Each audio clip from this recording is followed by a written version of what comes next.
अस्सलाम वालेकुम first year students. आज हम चैप्टर नंबर 11 का नेक्स्ट टॉपिक करने जा रहे हैं। अभी हमने सैम्पलिंग विद रिप्लेसमेंट और विदाउट रिप्लेसमेंट के क्वेश्चन किए, सैम्पल मीन्स की डिस्ट्रीब्यूशन के। आज हम देखने जा रहे हैं कि सैम्पल प्रोपोर्शन विदाउट रिप्लेसमेंट का क्वेश्चन कैसे करेंगे। तो लेट्स स्टार्ट, सीधे स्लाइड पे चलते हैं। From the following data, calculate proportion of married and draw all the possible sample size 2 without replacement. Make sampling distribution of sample proportions and verify that mu p is equal to pi and sigma square p is equal to pi into 1 minus pi over n into साथ correction factor है।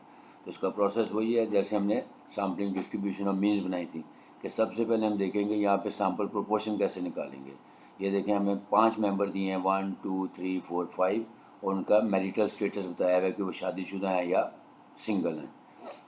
जो S है वो single को show कर रहा है और एम जो है वो मैरिड को शो कर रहा है।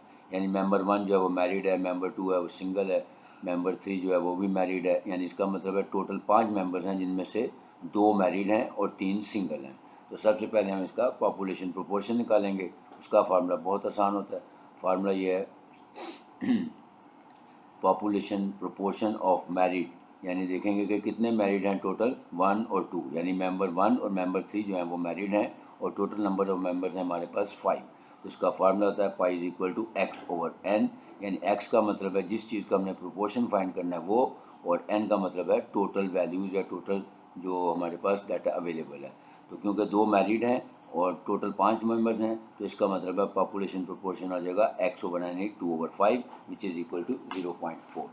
अब हमने इसके अंदर बाकी चीज़ें प्रूव करनी है कि mu p is equal to pi और सिग्मा स्क्वेयर पाई की वैल्यू निकाल के भी इसको वेरीफाई करना है। क्योंकि ये विदाउट रिप्लेसमेंट है तो पहले हम इसके सैम्पल बनाएंगे। तो विदाउट रिप्लेसमेंट के सैम्पल बनाने का तरीकाकार वही है, कैपिटल एन सी एन का फार्मूला लगाएंगे। नेक्स्ट स्लाइड पे चलते हैं।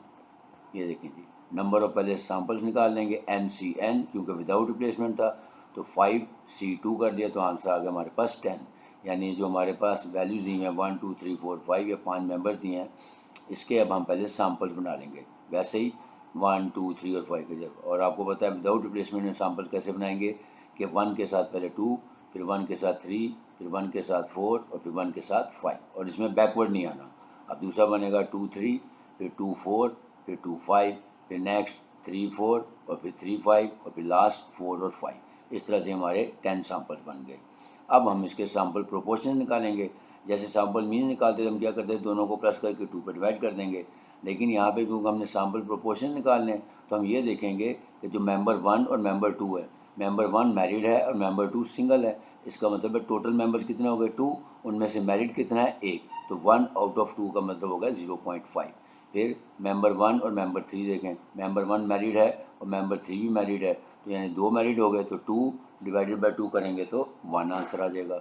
सिमिलरली 1 और 4 देखें, 1 जो है वो मैरिड है और 4 जो है वो सिंगुलर है, यानी 2 में से 1 मैरिड है तो 1 ओवर 2 यानी 0.5। फिर 1 और 5 को देखें, 1 मैरिड है सिंगल, 5 सिंगल है, तो इसका मतलब अगेन 1 आउट ऑफ 2 यानी 0.5। फिर 2 3, 2 जो है वो सिंगल है और 3 जो है वो मैरिड है, इसका मतलब 1 आउट ऑफ 2 यानी 0.5। फिर नेक्स्ट 2 और 4 देखें, 2 जो है वो सिंगल है और 4 जो है वो सिंगल है, इसका तो इन दोनों में से कोई मैरिड नहीं है, तो 0 आउट ऑफ 2 यानी 0 आ जाएगा। फिर 2 और 5 में देखें, 2 सिंगल है और 5 सिंगल है, अगेन दोनों सिंगल हैं, मैरिड कोई नहीं है, यानी 0 आउट ऑफ 2 यानी ये भी 0 आ जाएगा। फिर 3 और 4 को देखें, 3 मैरिड है और 4 सिंगल है, तो 2 और 1 आउट ऑफ 2 मैरिड है तो इसका था 0.5। सिमिलरली 3 और 5 भी देखें, एक मैरिड है और एक सिंगल, तो उसका भी 0.5। और फिर लास्ट में 4 और 5 दोनों सिंगल हैं, लिहाजा इसमें से कोई भी मैरिड नहीं, यानी 0 आउट ऑफ 2 मीन 0। तो ये हमारी सैम्पलिंग डिस्ट्रीब्यूशन बन गए, सैम्पल्स बन गए और सैम्पल प्रोपोर्शंस आ गए। अब हम सैम्पलिंग डिस्ट्रीब्यूशन ऑफ प्रोपोर्शंस बनाते हैं। उसका तरीकाकार यही है कि देखेंगे सैम्पल प्रोपोर्शन में कौन कौन सी वैल्यूज़ हैं। 0.5 है, फिर 0 है और फिर 1 है, तो इन्हीं को 3 दफ़ा लिख के फिर इसकी फ्रीक्वेंसी को काउंट कर लेंगे। तो देखें 0 जो है वो 3 टाइम्स आ रहा है, 1 2 और 3, तो इसकी फ्रीक्वेंसी 3 हो जाएगी, 1 की 1 हो जाएगी और 0.5 जो है वो 6 टाइम्स आ रहा है। तो इसकी नेक्स्ट स्लाइड पे हम सैम्पलिंग डिस्ट्रीब्यूशन ऑफ प्रोपोर्शन बना लेते हैं। तो देखें sampling distribution of sample proportion आ गई। पी की वैल्यू लिख ली 0 0.5 और 1। अब 0 क्योंकि 3 टाइम्स रिपीट हो रहा था लिहाजा उसकी फ्रीक्वेंसी 3 आ गई। 0.56 टाइम रिपीट हुआ तो 6 आ गई, और फिर 1 जो है वो एक ही दफ़ा था, तो इसका टोटल लगाएं 10 आ गया। अब वही एफ ऑफ पी का मतलब है कि प्रोडक्ट नहीं है बल्कि प्रोबेबिलिटी है इंडिविजुअल फ्रीक्वेंसी की टोटल फ्रीक्वेंसी के साथ। तो 3/10, फिर 6/10, फिर 1/10, टोटल लगाया तो 10/10, ये 1 आ गया आंसर। अब P into f of P, यानी जो हमारा सैम्पल प्रोपोर्शन है उसको हम इसकी प्रोबेबिलिटी से मल्टीप्लाई कर देंगे। 0 मल्टीप्लाइड बाई 3 किया तो 0/10 आ गया, फिर 0.5 मल्टीप्लाइड बाई 6 किया तो आ गया 3/10, फिर 1 मल्टीप्लाइड बाई 1 किया तो 1/10, इसका सम ले लिया 4/10 विच इज़ इक्वल टू 0.4, जो कि हमारे पॉपुलेशन प्रोपोर्शन की इक्वल आ रहा है। फिर P square into f of P, यानी पी को ही दोबारा पी एफ ऑफ पी से मल्टीप्लाई कर दें, तो 0 मल्टीप्लाइड बाई 0 करेंगे तो 0/10 आ गया, फिर 0.5 मल्टीप्लाइड बाई 3 किया तो 1.5 आ गया, फिर 1 मल्टीप्लाइड बाई 1 किया तो 1/10 आ गया, सम लगा लिया 2.5 डिवाइडेड बाई 10 और ये आ गया 0.25। अब हम निकालते हैं इस सैम्पलिंग डिस्ट्रीब्यूशन प्रोपोर्शन का, पहले मीन निकालेंगे और उसके बाद फिर इसका वेरिएंस निकालेंगे। तो mean of sampling distribution, mean का फार्मूला है mu p is equal to summation p into f of p, तो देखें इसका टोटल आ रहा है 0.4, जो कि पॉपुलेशन प्रोपोर्शन के इक्वल आ रहा है। सेकेंड, सिग्मा स्क्वेयर एक्स बार, सॉरी यहाँ पे पी आना था, सिंबल में चेंज कर देता हूँ, यहाँ पे एक्स बार नहीं आना, इसकी जगह पी आना था। तो sigma square p is equal to summation p square into f of p minus mu p का होल स्क्वेयर, वैल्यूज पुट कर दें।